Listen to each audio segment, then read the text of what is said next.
Hello and welcome to Dining with Death, True Crime Tuesday. Murderers will come up with a lot of reasons and excuses and explanations for killing someone. We see it every day in the news, unfortunately.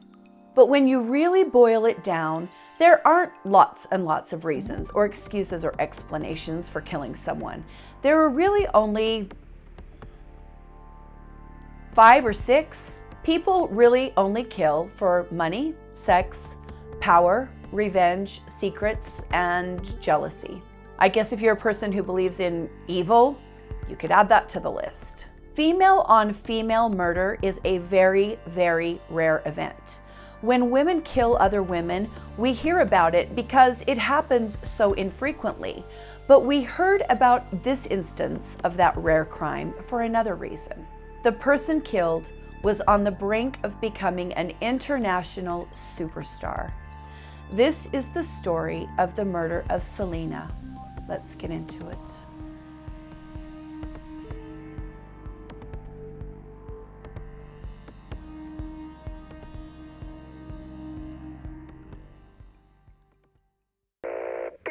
Emergency? We need a police officer. Someone's been shot over here at Navigation. Days In. At Days In? Yes.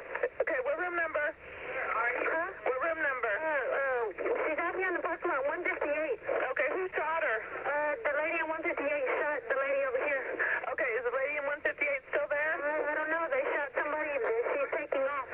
She's with a vehicle on foot? She's in a vehicle on foot. They don't know. Well, we need somebody can give us some information so we can get the suspect. I've already got the ambulance and the police over there. They're en route. I need a car. I need a red car. What does she look like? Her name? Yes. Yolanda. Yolanda? She's a suspect? Yes, ma'am. What's her last name? Saldivar.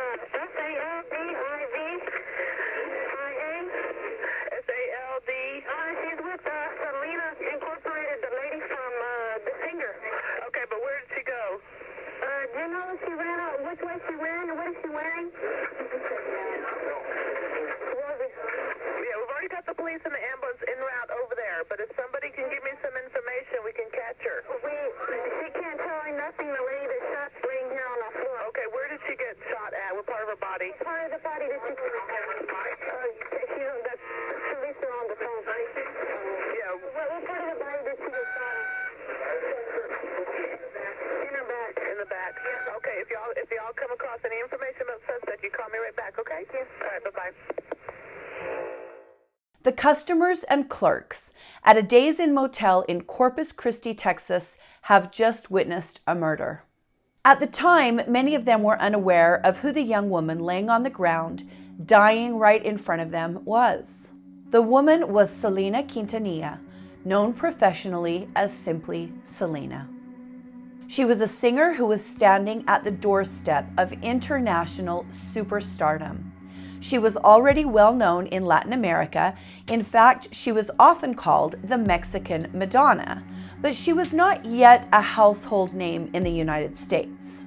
She became a household name for all the wrong reasons, but everyone agrees, had this murder not taken place, she would have become famous here in the United States regardless. In the early 1990s, Selena was on top of the Tejano music world. She was adored for her music, her voice, and her fashion. She was well on her way to becoming a huge star. She had a very large following in the Hispanic Latino community, and she was also well known in Texas. Selena was born on April 16, 1971, in Lake Jackson, Texas. Texas is really the home of Tejano music, which is a genre of music that combines elements of northeastern Mexican music and country music from Texas. You might not be aware that you've heard it, but you've heard it. I actually have several artists I love and listen to when I'm cooking or throwing a party. It's really great music. Now, of course, I read some articles that said Tejano is a derogatory word. Some people don't like it. They feel it's a slur. But it's actually the word that the music industry uses for this genre of music, and it's used by the artists who produce that type of music. So I'm going with that. If we later decide not to use that word anymore, I get it, but right now, the word is still commonly used in the music industry, and if the artists themselves use it, that's what we're going to call it here today. Selena's father, a man named Abraham, is a very accomplished singer and musician himself, and involved all of his children in the Tejano music scene. He had been in a well-known band called the Dinos that had some moderate success in his time. When he and his wife, Marcella, began having children, Abraham put his music dreams aside, moved his family to Lake Jackson, Texas, and began working full-time at Dow Chemical. The children began to grow, and Abraham was teaching his oldest child to play the guitar. Well, little Selena would often sing along as the older family members played music, and before too long, it was apparent that she had a real gift. She had a strong, powerful, full voice with a nice vibrato, and Abraham thought she was a star in the making. Abraham then decided to get back into music, only this time it would be with his family. He formed a band with his children called Selena y los Dinos. The band consisted of Abraham, his son AB, Suzette, and Selena. They later added guitarist Chris Perez. Selena and Chris fell in love very quickly after meeting, and in 1992 they were married, even though her father was very opposed to their relationship. The family had relocated to Corpus Christi, and the band quickly became very popular in the area. It was the go-to band that everyone wanted to play for them at parties and events. I would, of course, love to play you some of their music, some of Selena's music here, but I cannot do that because the rules will not allow me to. When Selena was just 15 years old, she won Female Vocalist of the Year at the Tejano Music Awards, which was a very big deal. The awards themselves are a big deal in the music community, and to have a 15-year-old girl win Best Vocalist, it was big. Selena continued to sing and perform all over the area and then began traveling as well.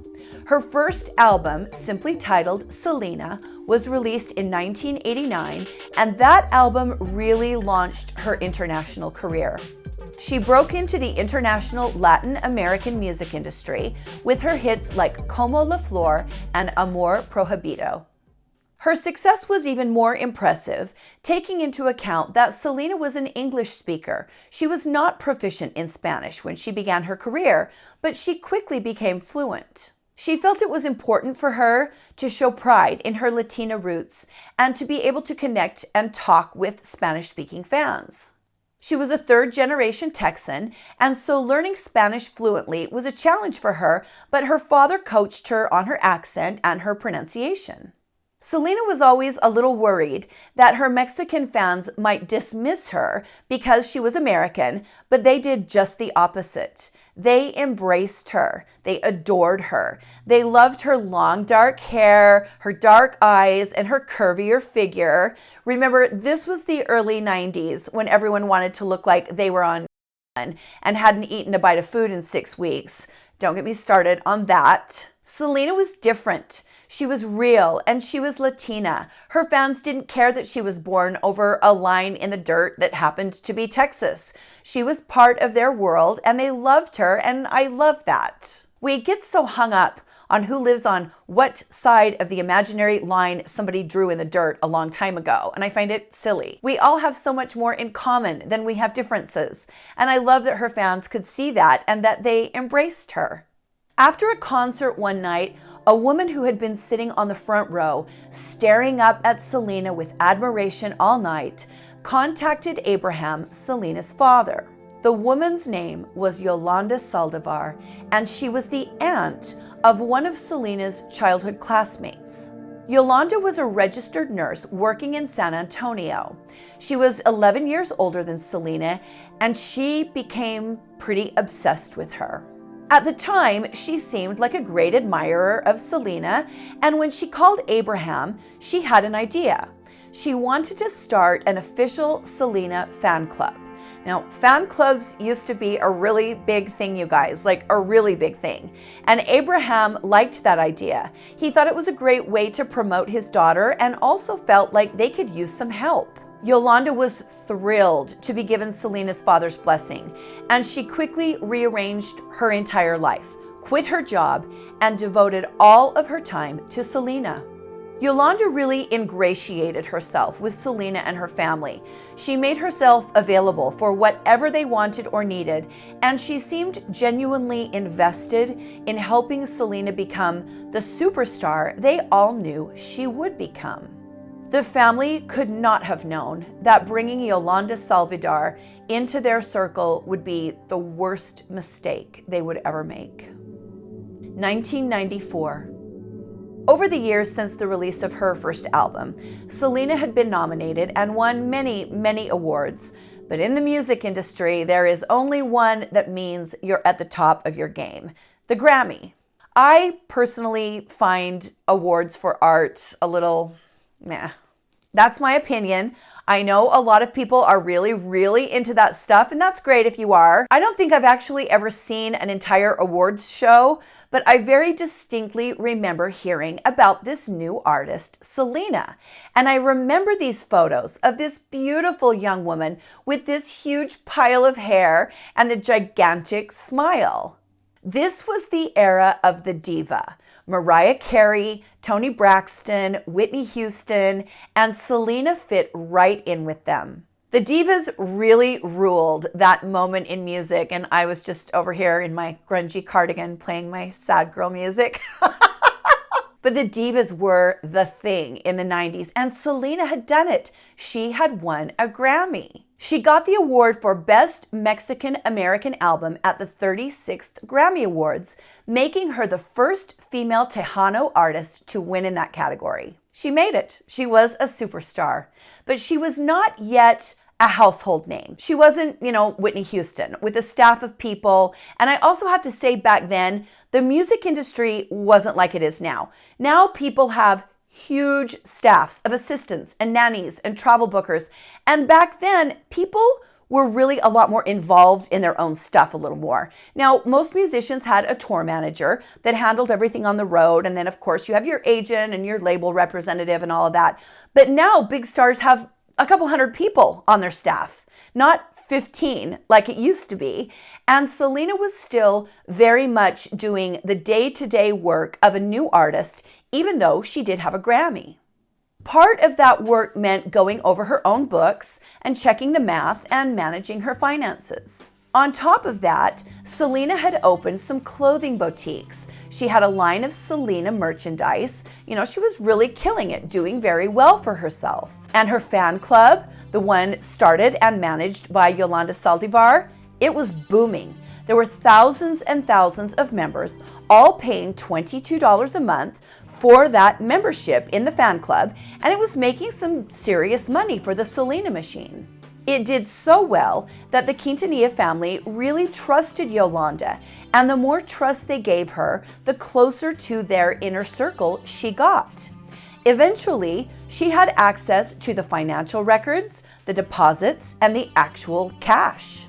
Selena even gave Yolanda access to her American Express card for purchasing. Things were going pretty well for a couple of years, and then at some point in early 1995, not only Selena, but her father realized they had a very serious problem.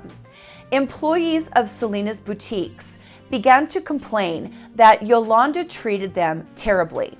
She would yell at them and often fire people on a whim. The atmosphere at the boutiques began to change, and then soon sales began to suffer.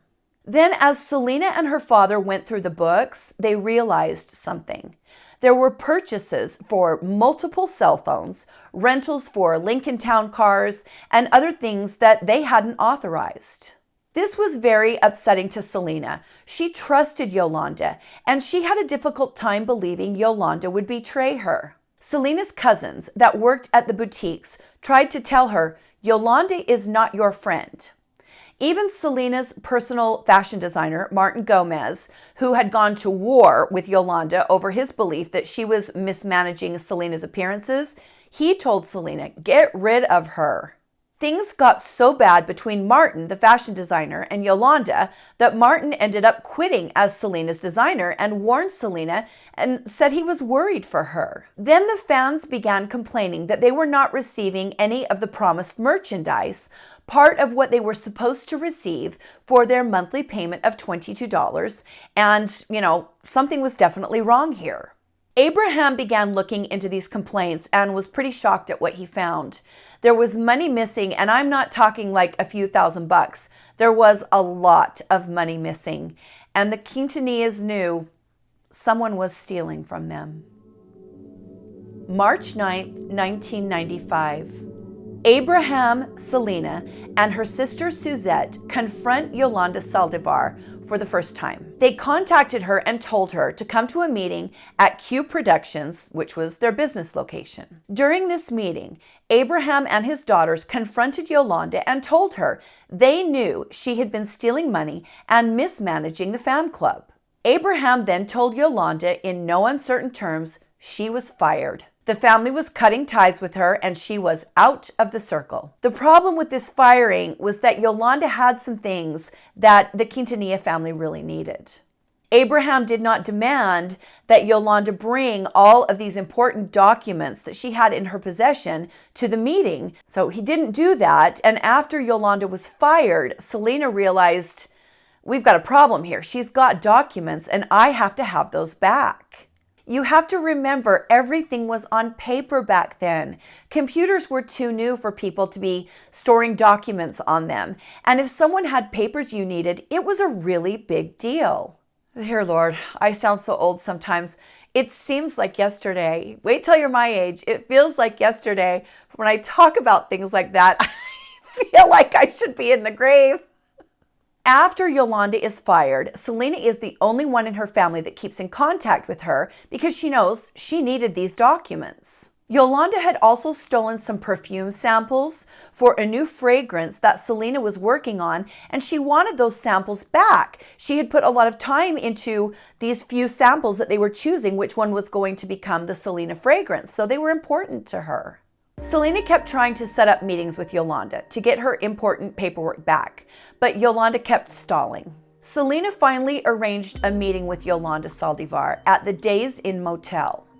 Selena's husband Chris waited in the car as Selena went to the motel room, but when the two met, Yolanda didn't have the documents. Yolanda was crying and claiming that she had just been raped in Mexico. She said she needed to go to the hospital, and so Selena, being a kind person, took her former friend to the hospital. Now, when they got there, the hospital refused to do a kit on Yolanda because she was not a resident of Corpus Christi, and the that Yolanda was claiming happened in Mexico, outside their jurisdiction. Now, this seems like a bit of a strange policy, but this is what happened. The nurse who received Selena and Yolanda said Selena appeared frustrated as Yolanda kept changing her story and the details of her alleged assault. After she was released from the hospital, Yolanda went back to her motel room, and unbeknownst to Chris, Selena's husband, Selena agreed to meet Yolanda again the next day. March 31st, 1995. Selena arrives at this Days Inn motel in Corpus Christi on Navigation Boulevard. It has since changed names and is now called Knights Inn. Yolanda is there, staying in room 158. The two women go to Yolanda's motel room and an argument ensues. During this argument, Selena stated that she was done talking, she wanted to leave, and she grabbed at the satchel that Yolanda was holding and wouldn't give her the satchel that contained the documents Selena needed. As Selena grabbed the satchel and Yolanda held onto it, it fell to the floor. When it did so, it fell open, and along with the documents inside, a gun fell out and onto the ground. Selena was, of course, shocked to see a gun. Yolanda quickly bent over and grabbed it off the floor. It was a .38, was a Taurus 85 revolver. Yolanda lifted the gun and pointed it at Selena. As Selena ran, Yolanda Saldivar shot her in the back. The bullet entered Selena's body under her right shoulder blade. Selena continued running down the sidewalk in front of the motel rooms and towards the lobby. She was yelling, "Help me, help me, I've been shot." She made it to the lobby with Yolanda still chasing her and calling her a bitch. Selena ran to the front desk and said to the clerk, "Help." She then collapsed onto the floor. The clerk watched as Yolanda calmly turned and walked back to her room. The motel manager called 911, and her voice is heard on the tape that I played at the beginning of the episode. Selena was laying on the ground yelling, "Lock the door, she'll shoot me again." The motel employees asked Selena who shot her, and she replied, "Yolanda, room 158. Those were Selena's last words. She lost consciousness as the clerk and the manager waited for the ambulance. They tried to stop the bleeding, but it was flowing so quickly and Selena was barely breathing. The ambulance arrived within 2 minutes, but the seasoned paramedics knew when they walked in, when they saw that massive pool of blood, it was too late. Selena was rushed to Corpus Christi Hospital. The bullet shattered her right shoulder, tearing one lung and a major artery. She bled to death before anything could be done. At 1:05 p.m., Selena was pronounced dead. Yolanda emerged from her motel room as the ambulance was pulling away with Selena inside. She had something wrapped in a towel. As she got into her vehicle, a responding police officer saw her preparing to leave. He knew it was an older woman who shot the woman that was being taken to the hospital. The officer got out of his police car, drew his gun, and ordered Yolanda to get out of her truck. She did not comply. She backed the truck up and parked next to 2 other vehicles in the parking lot. Additional responding police officers then surrounded her vehicle, blocking it in. Yolanda picked up the pistol and pointed it at her right temple, threatening to end her own life. The officers called for a SWAT team and an FBI crisis negotiation unit. Members of that unit began negotiating with Yolanda. Most people did not have cell phones then, so they ran a telephone line from their base to Yolanda's vehicle, which was her pickup truck, and began speaking over that line with her. Yolanda said, "The gun just went off." They always try to say that. Have you ever held a gun? Have you ever shot a gun? They don't just go off. Yolanda was allowed to use the police phone line to speak with her family, but she would not leave her vehicle. Hours went by and the SWAT team drained the gasoline from Yolanda's truck just in case she got an idea that she was going to try to get out of there somehow. It got dark and they brought in floodlights that they pointed down on Yolanda in her vehicle. About 4 hours after the shooting, Yolanda was saying she brought the gun to shoot herself in front of Selena. I don't think it's a stretch to say that would have been a better outcome. If you want to go out, I guess go out, but you don't have the right to take anybody with you. She said when she held the gun to her head, Selena told her not to do it. Another 2 hours went by. Yolanda finally agreed to exit her truck, but as she got out, the SWAT team raised their rifles, as is protocol in these situations, and Yolanda panicked and ran back to her truck. She grabbed her revolver and again pointed it at her own head. Hours later, in total, 9 hours after she shot Selena, Yolanda Saldivar finally surrendered. She was arrested and taken into custody. The country and then the world was shocked at the news of Selena's murder. Cuando Selena llegó a este hotel en Corpus Christi para despedir a una de sus empleadas, nunca imaginó que encontraría la muerte de una manera trágica y violenta. De acuerdo a la policía, fue en el cuarto 158 del Hotel Days Inn, donde Selena fue herida mortalmente. Selena logró llegar al lobby del hotel, pero no se pudo hacer nada. Selena perdió la vida 1 hora después.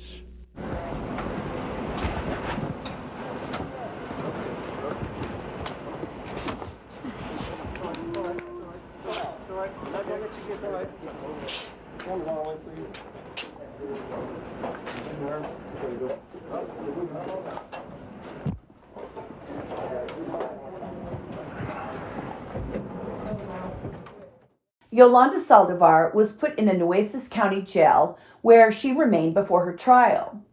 Her imprisonment there was very difficult for officials because of the massive amount of death threats aimed at Yolanda.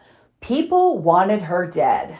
The prison had to bring in extra personnel and beef up security, and they put Yolanda on watch. But honestly, she's most likely a narcissist and was probably enjoying all this attention. Her trial began, and it was a media circus. This was the era of the TV trial, O.J. Simpson and the like. And this trial was right up there with O.J. Everyone talked about it, and it was the center of attention for a long time. October 23rd, 1995. The jury finds Yolanda Saldivar guilty of the murder of Selena. She received the maximum sentence of life in prison with no eligibility of parole for 30 years. As of now, she spends 23 hours a day in a 9-by-6-foot cell at the Mountain View unit of the Texas Department of Criminal Justice. In 2025, her 30-year no parole period will end, but let's hope she is denied as many times as it takes to keep her right where she belongs. Thank you for joining me today on Dining with Death, True Crime Tuesday. You know I always appreciate it when you spend a few minutes with me. Like the video if you liked it, and subscribe to the channel if you would like to see more. It helps me a lot. Stay safe and be kind to each other, and I'll see you next time on Dining with Death. Bye.